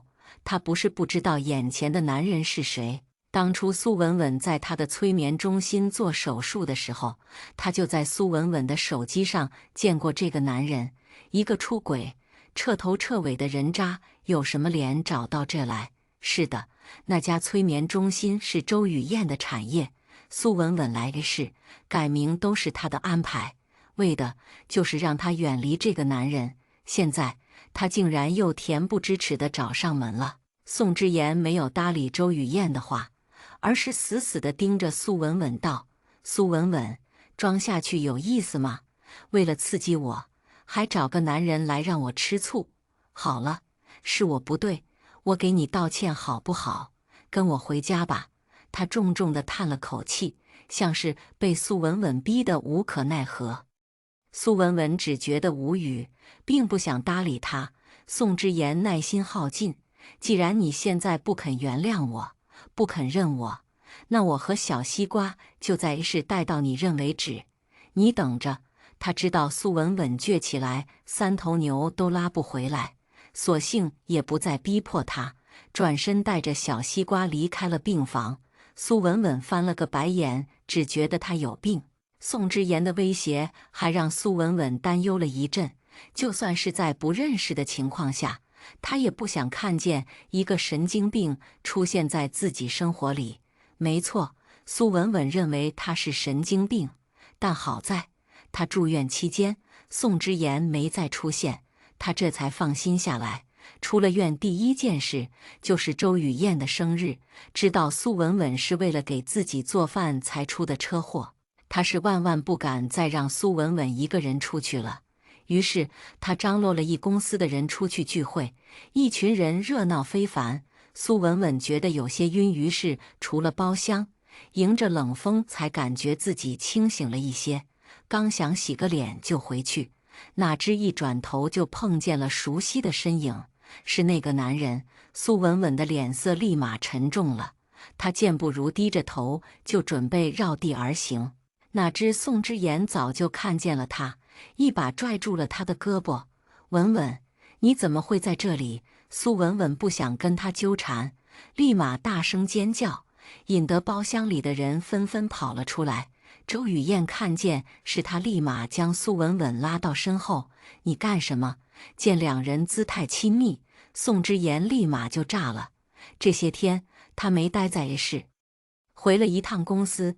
林小雪的父母跑来公司里闹，说什么自己嫖了他女儿的身子，要自己负责。原先林家人其实挺有做派的，算是个小康家庭。后来林父染上毒瘾，林家跑去国外赌债以后，经济水平下滑得厉害，没了钱人的底线就会变得越来越低。得知林小雪跑回来投靠宋之言后，也跑了回来，就打算做个吸血鬼家族，黏着宋之言不放了。宋之言这2天被闹得心烦，在那报了警，把林家人送进去了，几天才返回A市。本想着休息2天再去找苏文文，结果就在这遇上了。他隐忍地看着面前的男女，开口道：“你们真的在一起了？”此刻的他已经在愤怒的边缘了，一想到这段时间自己忙前忙后处理事情，而苏文文却在和别的男人你侬我侬，宋之言的内心感到无比的愤怒，一股无名火瞬间窜上头顶。你怎么能这么对我？你知不知道我这2天有多难受？你呢？你是我老婆，你竟然跟别的男人混在一起，我算什么？他像是一只发了疯的野兽，疯狂地摇晃着苏文文的双臂，力道之大，疼得苏文文整个人汗毛都立了起来。什么老婆？他在胡说八道什么？此刻的苏文文更加确信面前的男人他就是一个疯子。他不明白自己到底是哪里招惹了这人，怎么如此阴魂不散？我跟谁在一起是我的自由，我不是你老婆，你认错人了。不知道自己是第几次解释了，可男人依旧是死死拽着自己的袖子不松口。这时候正好是酒吧生意好，来往的人纷纷侧目看热闹。苏文文又急又气，自己倒是没什么，但周雨燕不能被牵扯进来。宋之言从怀里掏出结婚证，回市之前他就准备好了。假如苏文文不认，他就能拿出来证明。现在也正好，不得不承认，苏文文看见红本本的时候，确实被吓到了。打开一看，照片上的女人确实跟自己很像很像，几乎是一模一样，但名字却不是自己的。苏文文调整了一下心态，重重地吸了一口气。你就算作假也像一点，这名字都不是我的，不可能。宋之言怎么会认错呢？这可是跟了自己一辈子的女人，就算是化成灰他也认的。你的右肩膀上有一颗痣。没有。苏文文松了口气，果真不是自己。她露出白皙的肩膀，上面干干净净。宋之言不可思议地瞪大了眼睛，这怎么可能？他明明记得苏文文右边的肩膀上是有一颗淡灰色的，为什么会没有呢？他急切地走上前，想要看仔细一些，却被一旁的周雨燕狠狠地推开。够了吗？我已经报警了。其实苏文文右边的那颗痣，他早就做手术点掉了，哪里会给宋之言机会？宋之言看着拦在面前的男人，咬了咬牙道：“我跟他说话，有你什么事？是你干的对不对？是你搞的鬼。”宋之言100%确定面前的女人就是苏文文，可她右肩上确实没有那颗痣，只有一种可能，就是被人弄掉了。再看周雨燕这反应，还能有谁？也许在林小雪出现的时候，宋之言确实对苏文文有些倦怠，当他并不是不爱她，而是两人太过于熟悉，相处的时间太久，宋之言有些腻了。是的，腻了。一个在自己身边待了10多年的，又生过孩子的女人，哪里比得过年少时的白月光？但宋之言知道，这一切不过是自己心里放不下那段感情罢了。当他知道林小雪以此在苏文文面前炫耀的时候，他的心里是害怕的，是恐惧的。没有哪个女人会不在乎自己的丈夫对别人好，苏文文也不会是例外，所以她才走了，毫不犹豫地走了。直到看见空荡荡的房间，宋之言才幡然醒悟，自己做错了什么。宋之言情绪激动，他死死地拽着周雨燕肩膀，仿佛下一瞬就要把她撕碎。苏文文一看他这副失控的样子，连忙把宋时燕护在身后。你干什么？你护着他？苏文文，我才是你老公，你竟然护着一个外人！好好好，我今天就要看看你怎么护他。说着，宋之言迅速地抄起旁边包厢的酒瓶子，狠狠地砸在了周雨燕的脑袋上，顿时尖叫声此起彼伏。苏文文吓得瞪大了眼睛，宋之言就像是发了疯的狮子，双眼猩红，狰狞恐怖。周雨燕被他这一砸，跌倒在地上。苏文文立马去扶他，转头愤怒地对宋之言道：“你到底要干什么？”就在这时，警察赶到，这场闹剧才停止。宋之言一行人被带进警局，警察一番盘问，问清了前因后果。我们在闹脾气，他就是生气了才跑到这来的，不信你可以查。几个警员在电脑上操作一番，又让苏文文进去验指纹。苏文文没放在心上，跟着走了进去。结果刚出来，机器上就出现了匹配2字。宋之言激动地指着电脑上的结果，兴奋地拽住了苏文文的手腕。这下你相信我了吧？我才是你老公，你要是跟他在一起就是出轨。苏文文也很震惊，他怎么可能真的是他老婆呢？是不是弄错了呀？我根本就不记得他。苏文文忽然顿了顿，如果真如警察所说，那宋之言确实是自己丈夫，但以自己的性格来看，一定是宋之言做了什么对不起自己的事情，才导致自己会跑到市来，甚至还把他忘了，还改了名字。这下你无话可说了吧？就算你假装忘记我，我也有办法让你承认。到现在为止，宋之言都认为苏文文是故意装给自己看的，殊不知苏文文是真把他给忘了。现在能跟我回家了吗？我知道你还在生我气，林小雪我已经赶走了，我也知道错了，你就原谅我这一次好吗？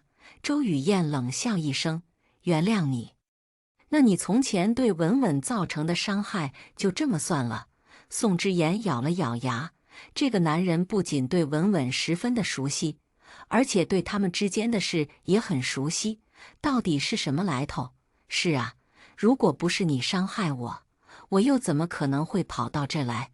虽然知道宋之言是自己的丈夫了，但苏文文从生理上都有些抗拒宋之言的靠近。文文，那也是我们的家事，我们可以回去聊。回去？回哪去？我记得我已经跟你离婚了。苏文文虽然不记得之前的事，但她很确定自己提了离婚。宋之言自然是知道的，那份离婚协议还在自己的抽屉里，可他又怎么会同意离婚？他放柔了声音，低声道：“我知道是我错了，文文，我们在一起10多年，还有一个孩子，就算你不看在我的份上，你也要看在孩子的份上吧。再过2天就是小西瓜的生日，你舍得看着我们两父子过？”苏文文见过那个孩子，确实跟自己有几分相似，只是不知道为什么见到他，他的心脏就会绞痛一下。宋之言的话让他有些沉默。就在这时，周雨燕疼得倒吸了一口冷气。苏文文瞬间被他所吸引，紧张地问：“怎么了？有点疼？”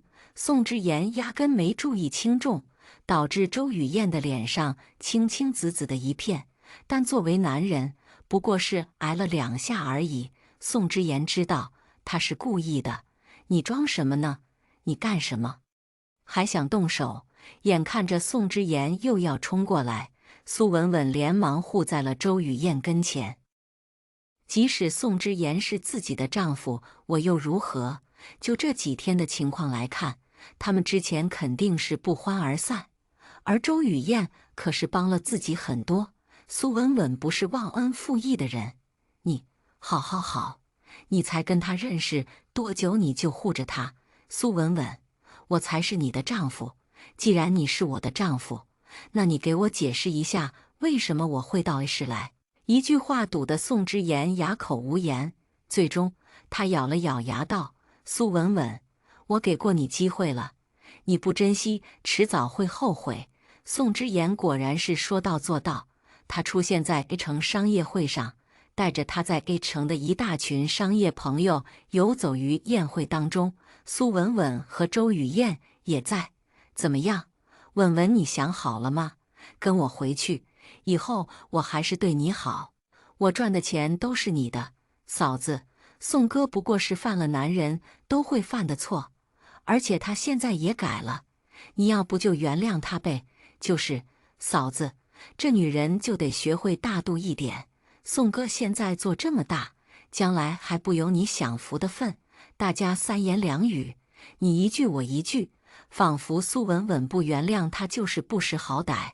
苏文文对面前的人有些印象，这几个都是家里有老婆，外面彩旗飘飘的人，那宋之言又能是什么好东西？苏文文撇了撇嘴，正准备离开，却被宋之言一手拽了回来。文文，只有我会一直爱你，跟我回去吧。说着，他温柔地摩挲着苏文文的手心，却叫苏文文起了一身寒战。他挣扎着要离开，宋之言却越攥越紧。等到周雨燕赶到时，正好看见这一幕，没看到他不愿意吗？宋之言被狠狠地推开，他踉跄2步，如果不是别人扶着，差点就摔到了地上。又是你，我说过了，文文不愿意跟你回去，你这样纠缠不放又有什么用？宋之言有些不耐烦。每次他想要跟苏文文单独聊聊的时候，眼前这个碍事的东西就会出现。你算什么东西？他愿不愿意跟我回去都是我的事，轮不到你来插手。他早就打听过了，面前这个男人不过是苏文文公司的老板而已，混迹商场这么多年，宋之言见不过不少心高气傲的年轻男人，他自是不把周雨燕放在眼里。有什么好狂的？你一个小破公司的总裁而已，敢在我面前狂，也不怕哪天我心情不好，把你们公司收购了？宋之言冷笑一声：“这样吧，只要你当众给我道歉，再给我磕几个头，我就原谅你，怎么样？你别太过分。”苏文文听了，顿时瞪大了眼睛，让周雨燕磕头认错。她在发什么疯？早有听闻宋之言在 H 势力强大，但周雨燕可是宋家独子，还帮过自己，哪能受这种屈辱？见苏文文帮着其他男人说话，宋之言更是恼怒。本来还想着道歉就饶过你，现在我改主意了，除非你跪下来磕头，否则什么？就在此时，一个穿着定制西装的中年男人走了过来，他眼眸深邃，神情威严。宋老爷，周家世世代代行商，在商业圈属于顶尖地位。宋之言虽然在 H 只手遮天，不过是因为原先的老龙头产业都搬来了 H， 实际上宋之言在他们眼里根本算不上一个角色，甚至很多项目宋之言都还要依仗周家。您怎么来了？周父冷笑一声：“我不来，还不知道原来宋氏这么大的面子，连我儿子都要磕头给你道歉。您儿子？”宋之言脸上的笑容瞬间僵硬，他的视线落在周雨燕的身上，像是为了验证他的猜测。周雨燕走到周父面前，开口道：“父亲，您来了。”一瞬间，宋之言踉跄两步，脸色洒如白纸。“这位就是你口中的苏小姐吧？”苏文文刚想问好，周父就冷冷地转过了头，看来自己也是不够格的。苏文文垂下眸子，不再说话。“宋先生，还需要我儿子给你道歉吗？”周父走到宋之言跟前站定，气场之强大，就连宋之言自己都浑身颤了颤。他哪里会知周雨燕的周会是周家的周？苏文文怎么会认识这种人物？宋之言心乱如麻，他咬了咬牙：“刚刚是我太激动了，冒犯了贵公子，是吗？我可听说宋先生一向沉稳，年纪轻轻做到 H 商业龙头，也算是有点本事。今日一见，怎么感觉不太？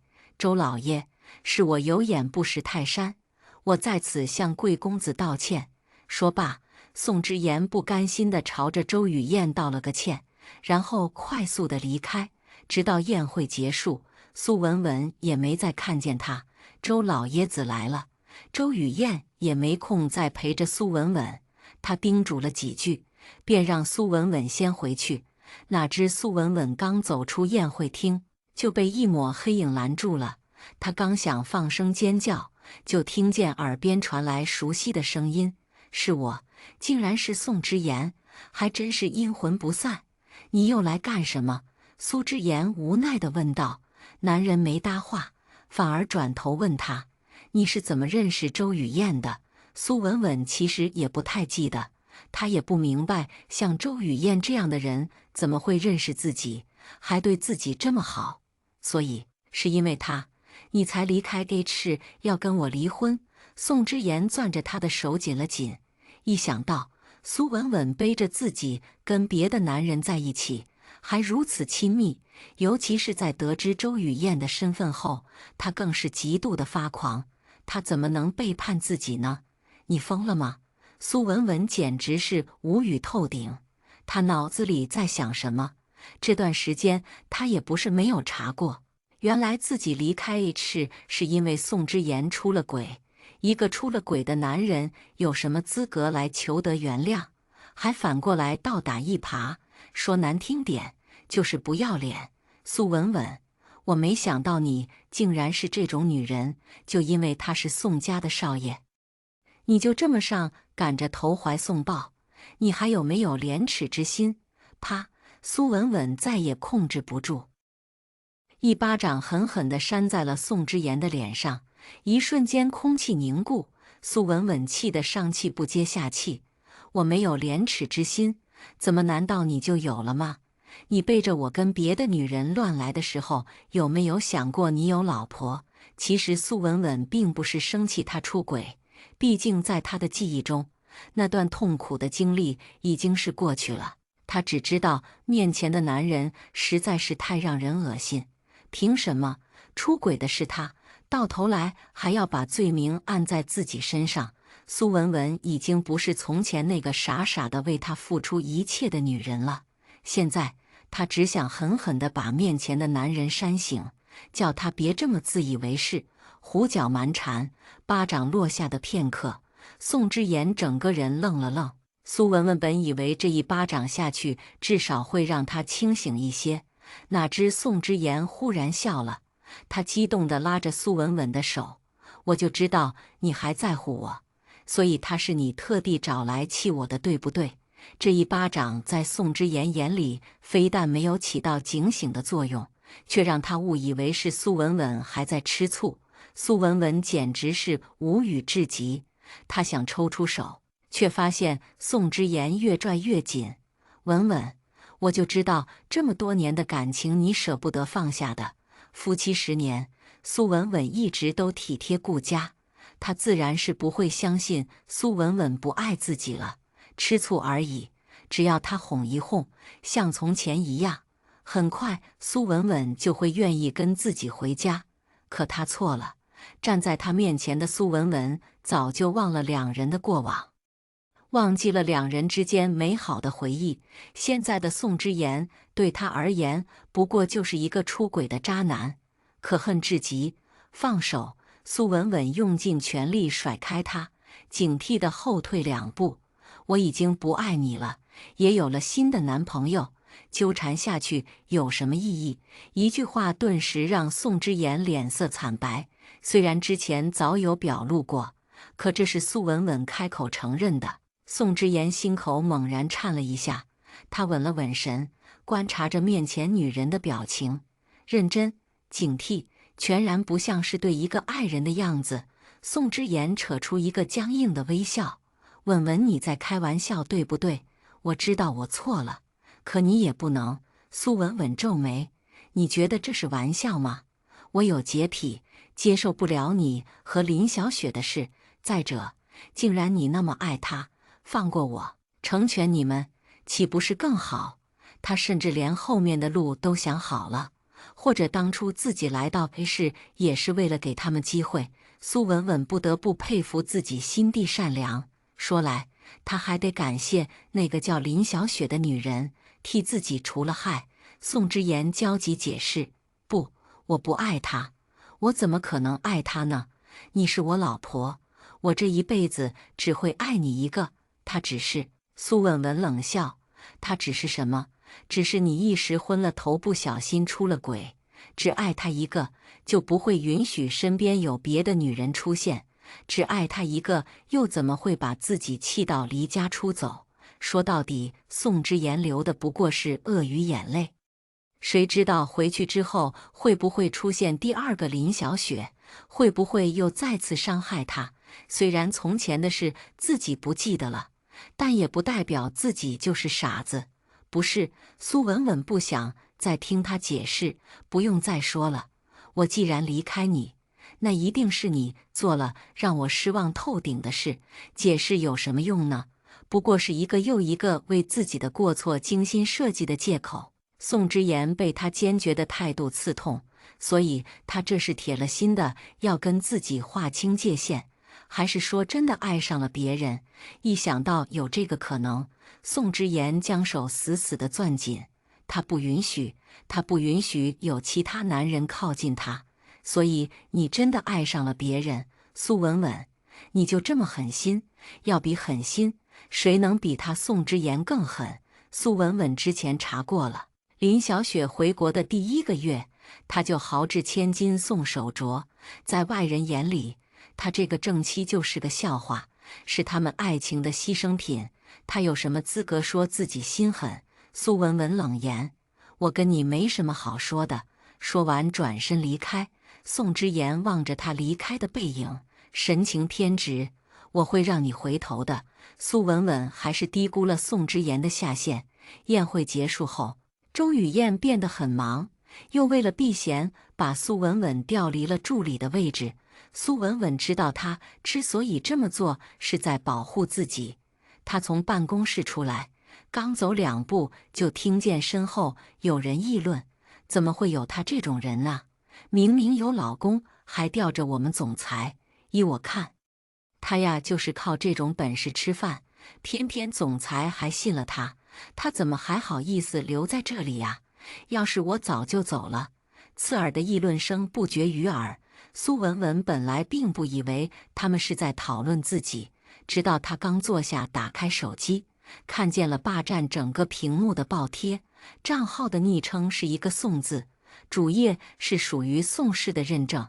苏文文一眼就认出来这是宋之言的账号，而那篇发布与刚刚的帖子被顶上了热搜，连带着苏文文的照片，上面字字句句控诉着苏文文与周雨燕的恋情，说她还没离婚就另找下家。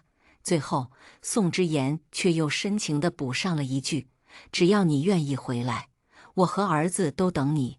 好一个深情又专一的人设。评论区立刻被这个帅气又痴情的霸总所吸引，讨伐声不绝于耳，很快就转载了数十万。最重要的是，还有人扒出了周雨燕公司的咨询热线。一个上午，整个办公室的座机响个不停。组长把苏文文叫进会议室，将手机甩到他面前：“好好看看，整个公司的名声都被你给毁了。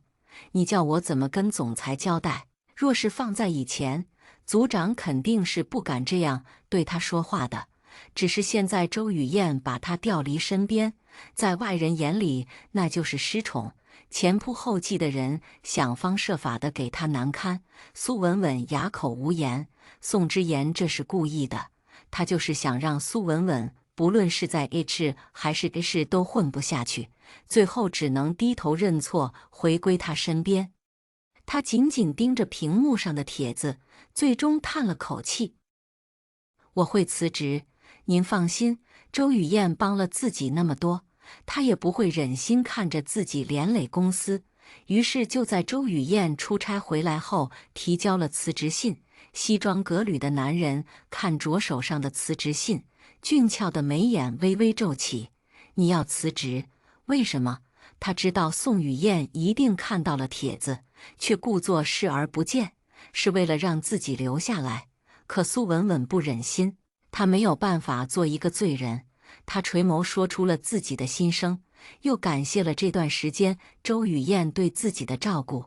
最后，他珍重地说道：“我不愿意为难你，虽然周父本来就不待见自己，若是周雨燕把自己留下来，只会导致两父子的感情越来越差。文文，你明知道我不在乎这些，我在乎的只是让你留在我身边。”周雨燕话落，整个办公室仿佛按下了暂停键，就连空气似乎都停滞了。这是第一次，他直白地表露自己的心意。以前他默默在他身边待着，小心翼翼地呵护着两人之间的感情，生怕出错，女人就会抗拒自己。可现在，周雨燕知道，要是再不表达心意，或许就没机会了。她站起身，在辞职信上签了字。末了，周雨燕走到他身边，在他耳边轻声说道：“辞职可以，应聘做我女朋友吧。”苏文文刚想后退2步，就被他死死地扣住了肩膀：“别逃！我知道你也对我心动，既然如此，为什么我们不试一试？”可是，苏文文不愿让他卷入其中，他话还未说完，就被男人堵住了嘴。唇齿相依间，他终于选择了妥协，两人正式在一起，并没有官宣。苏文文害怕那个疯子会做出更加过激的事，但事实证明，他远远低估了周雨燕的号召力。不到半小时，帖子就被删得一干二净。就连那些残留在私信里的谩骂声也没了身影。听说周雨燕花了100万堵住了悠悠众口，苏文文再一次被她的超能力所震惊。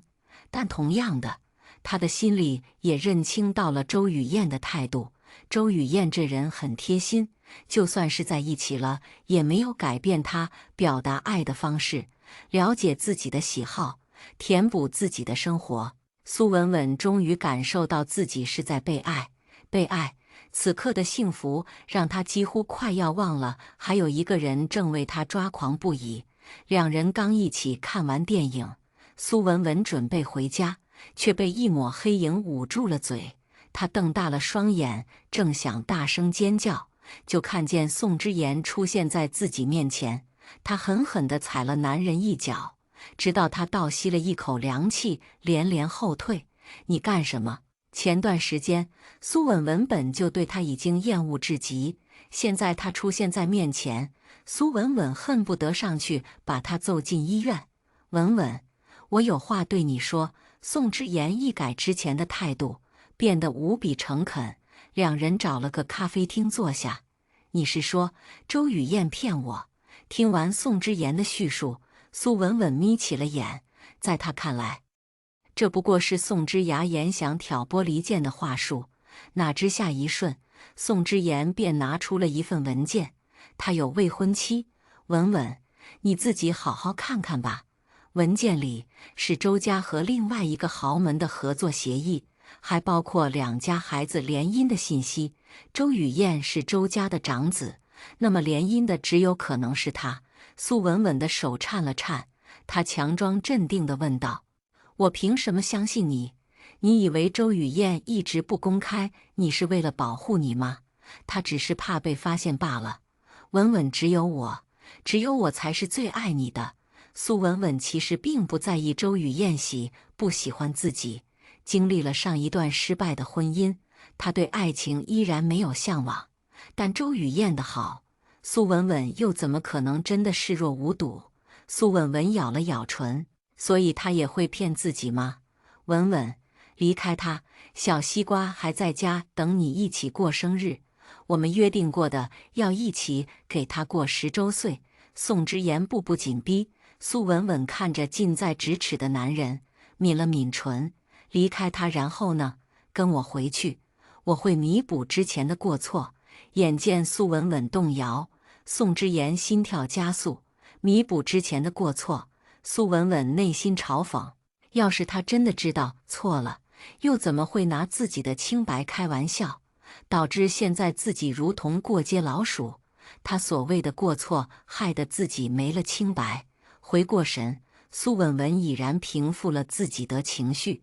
宋之言也好，亦或者是周雨燕，既然他们都不是最优选，那就都不要了。跟你走可以，那林小雪怎么办？听到苏文文的回答，宋之言眸子顿时亮了起来。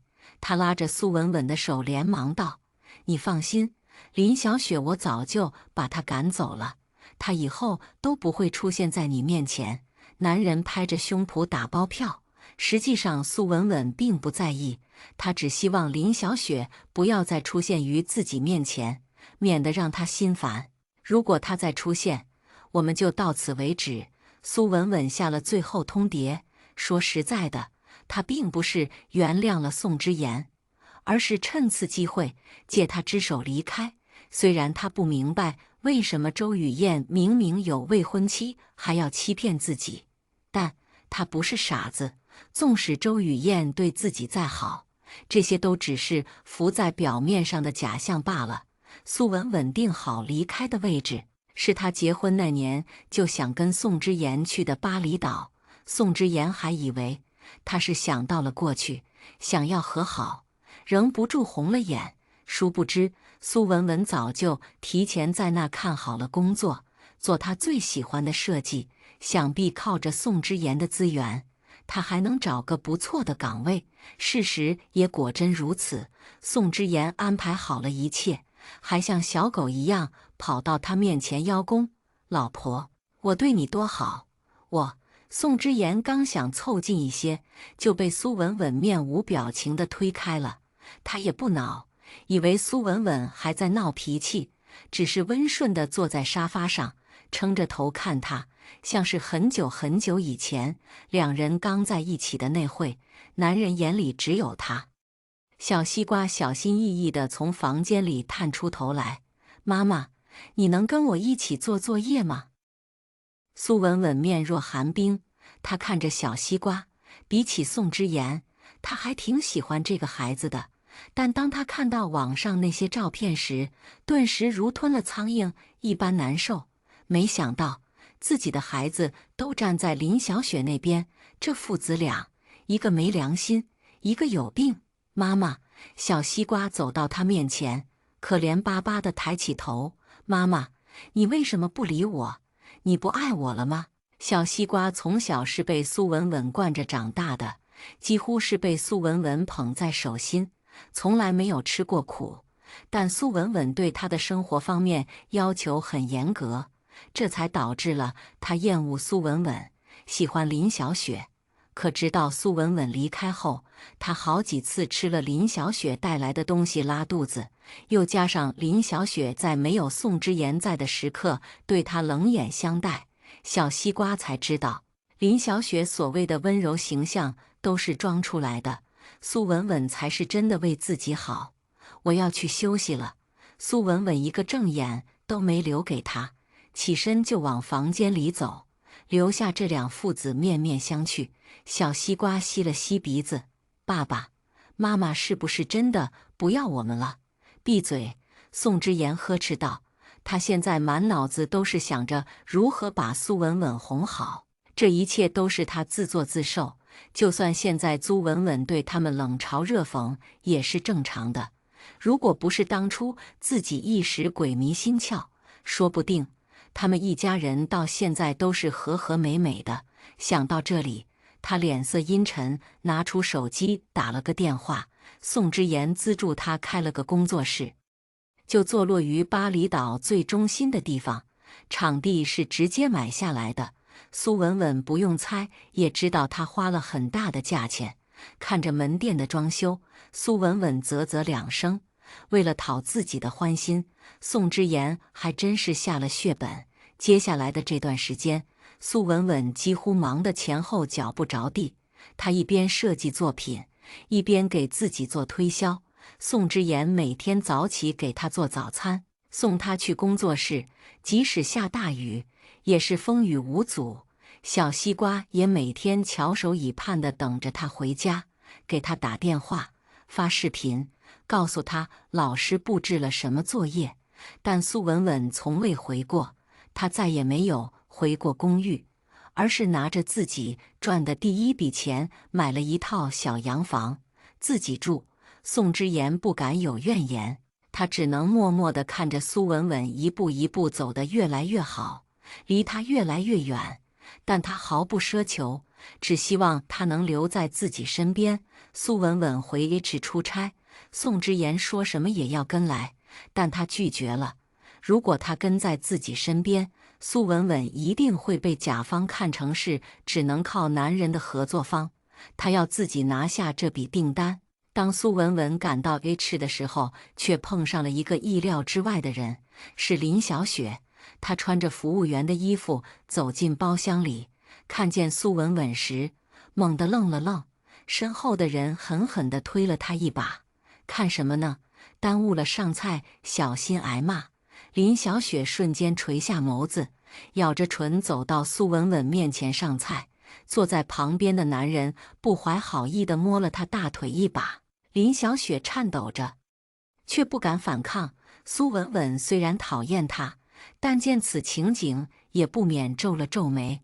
他微笑道：“副总，听说您很能喝，不如我们先比一比。”男人顿时收回手，不悦地皱了皱眉，但很快他又扬起微笑：“行，苏总都这么说了，我一定奉陪。”苏文文来之前，对面这群人便打听了他不少事。宋太太的身份和周家长子亲手护着的人，足以让人心生畏惧。他们不过一些小小合作商，哪能和这些个龙头比？饭局结束，苏文文从包厢里退出来，刚走到门口，就被浑身狼狈的林小雪拦住了去路。苏文文居高临下地看着他：“找我？多日不见。”那个曾经被他设计赶出室的人，如今容光焕发。宋之言为了得到他的原谅，把自己赶走，让自己沦落到如此田地，都是因为眼前的女人，都是因为他。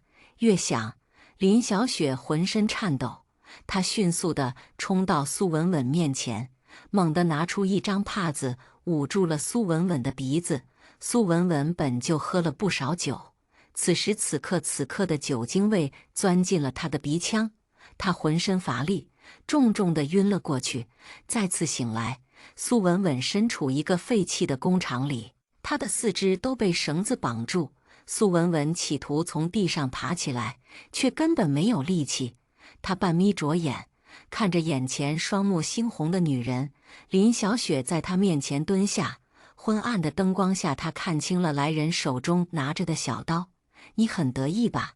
你走了，他就抛弃我，让人羞辱我。凭什么？我才是他最爱的人，他为什么这么对我？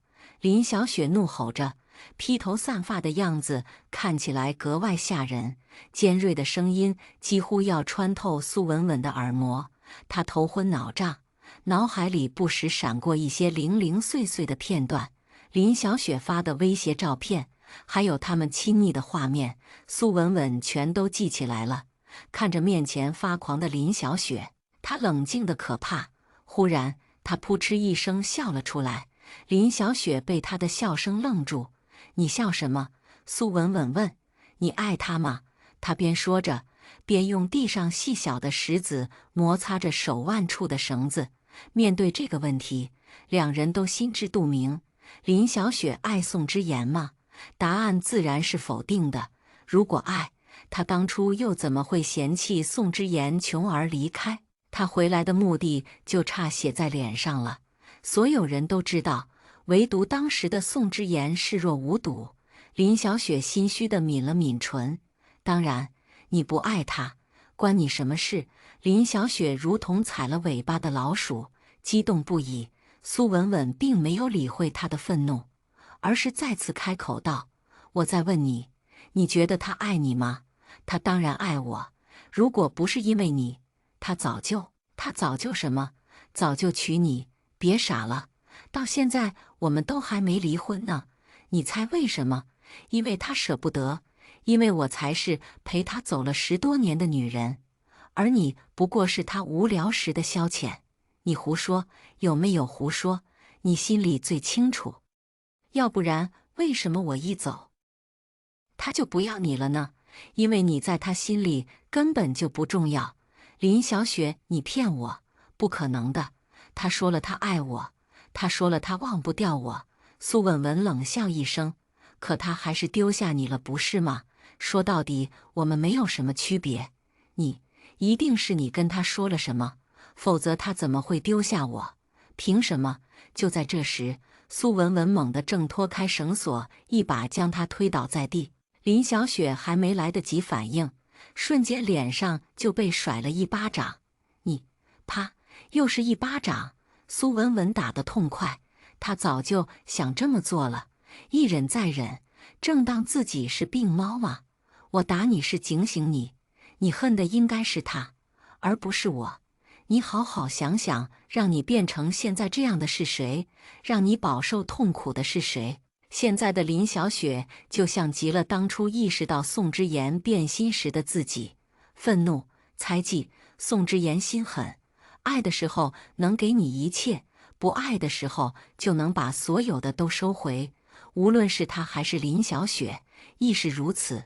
林小雪失神片刻，她和宋之言相识多年，又怎么可能不知道他是个什么性子？给他花钱有什么用？到头来他说放就放，那些给予他转身就能收回去。事到如今，他不得不承认苏文文说的是对的，是对的。宋之言根本不爱他们两个中的任何人，自己不过是他一时兴起的产物。这么想着，林小雪忽然呼吸急促，他拿着刀的手不停地颤抖。苏文文见状便知道，自己的说辞已经是让他心里崩溃了。其实有时候，苏文文甚至都有些同情林小雪，自以为是，到头竹篮打水一场空。他叹了口气，转身欲走，哪知身后的林小雪已经失去了所有的理智。她晃晃悠悠地站起身，双目猩红，像是失控的野兽，朝着林小雪就冲了过去。她的脑海里只有一个念头：杀了苏文文。只要杀了她，宋之言就会回头，他也就不用在这种地方端茶倒水，受尽屈辱。小心！然而就在此刻，门外忽然响起一道低沉的惊呼声，苏文文甚至都没看清，自己就被大力的推开，身后刀光剑影，林小雪一刀刺在了来人的肩膀上。去死！去死！去死！他闭着眼，连捅了4刀，可睁开眼看见的却是宋雨燕。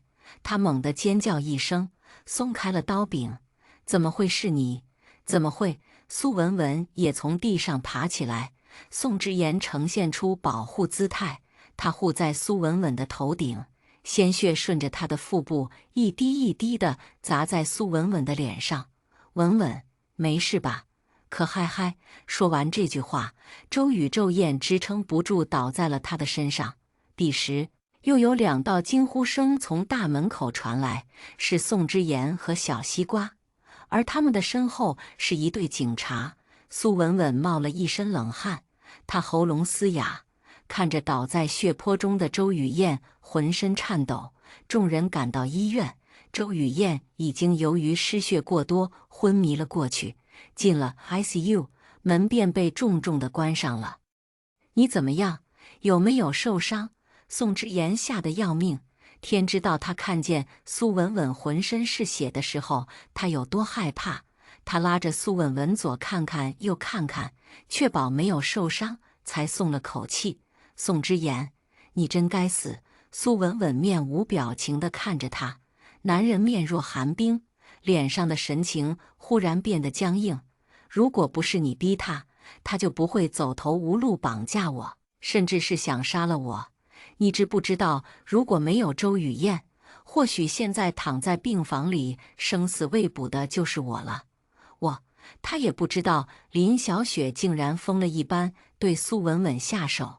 离开时之前，宋之言确实让人好好照看了他一番。看着眼前愤怒不已的苏文文，他意识到似乎有哪里变得不一样了。苏文文在为周雨燕担忧，在为他生气，对自己生气。